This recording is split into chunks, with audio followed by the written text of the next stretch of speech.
संशोधन झाले, काळानुरूप आवश्यकतेनुसार देशहितासाठी सुधारणा हे वैशिष्ट्य आहे. खऱ्या प्रजासत्ताक देशाचे नागरिक झालो म्हणून संविधानाचा सन्मान करणे, संविधानाच्या जागृतीचे काम करणे हे आपले कर्तव्य व जबाबदारी आहे. संविधान सभेने एकमताने नियुक्ती केली. हीच एकमेव अशी महत्वाची समिती आहे जिचे कार्य संविधान सभेला परंतु संविधान निर्मितीचा इतिहास पाहिल्यास एक सत्य समोर येते, ते असे की संविधान निर्माण करत होता डॉक्टर आंबेडकर यांनी प्रकृती स्वास्थ्याची तमा न बाळगता भारताच्या प्रकृतीला व संस्कृतीला साजेसे संविधान तयार केले. म्हणूनच हे संविधानाचे शिल्पकार ठरले. संविधान सभेने त्यांच्या कार्याचा गौरव केला.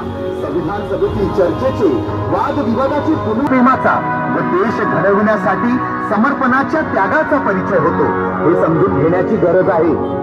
डॉक्टर आंबेडकर यांनी आपले संपूर्ण कौशल्य, सारी बुद्धिमत्ता आणि आपले संपूर्ण शारीरिक व मानसिक प्रतिचिन्हे इत्यादींची निवड व अंतर्भाव आपल्या संस्कृतीला शोधेल असाच आहे.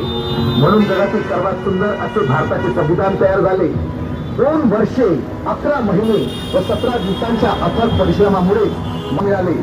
डॉक्टर आंबेडकर यांनी असंच नव्हे तर स्वातंत्र्य, समता, बंधुताद्वारे भारतीय लोकांच्या जीवनात प्रस्थापित केली. संविधानाचा गौरव करताना डॉक्टर आंबेडकर यांच्या अभिनंदनांचा वर्षाव झाला.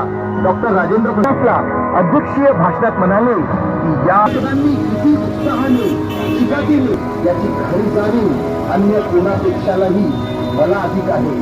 विशेषतः मसुदा समितीची चिंता न बाळगता ते काम कधीच केले आहे.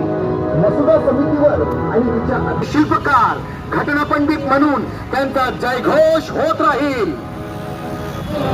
भारतीय संविधानाच्या पहिल्या भागाच्या अनुच्छेदात सांगितल्याप्रमाणे